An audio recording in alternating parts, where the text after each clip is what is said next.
First time விட்டு கொடுத்துட்டு second time flop கொடுத்த ஹீரோ டேரக்டர் பேர் தான் பார்க்க போகிறோம். நம்ம மஞ்சாத்தில் பார்க்கும்போது எம் ராஜேஷ் டைரக்ஷனில் ஆர்யா நடிப்பில் வந்த படம் தான் பாஸ் என்கிற பாஸ்கரன். இந்த படம் நல்லாவே இட்டாச்சு. இவங்க செகண்ட் டைமாக பாஸும் சரவணனும் ஒன்றா படித்த படம் பண்ணாங்க. ஆனால் அந்த படம் சரியாகவே போகல.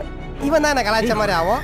நம்ம நாலாவதுல பார்க்கும்போது லிங்குசாமி டைரக்ஷனில் விஷால் நடிப்பில் வந்த படம் தான் சண்டைக்கோழி. இந்த படம் செம்மையாக இட்டாச்சு. அதுக்கப்புறம் இவங்க செகண்ட் டைமாக சண்டைக்கோழி 2 எடுத்தாங்க. இந்த படம் சரியாகவே போகல. யாருமே சொல்லல.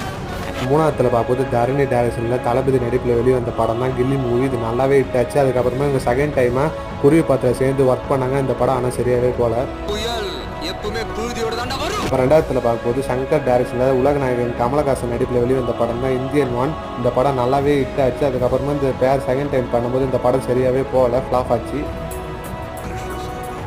ஒருவன் பிரபுதேவா டைரக்ஷனில் தளபதி நடிப்பில் வெளியே வந்த படம் தான் போக்கரி. இந்த படம் நல்லாவே ஹிட் ஆச்சு. அதுக்கப்புறமா இவங்க செகண்ட் டைமாக வில்லு படத்தில் சேர்ந்து ஒர்க் பண்ணாங்க. இந்த படம் ஒரு அட்டர் ஃப்ளாப் ஆச்சு.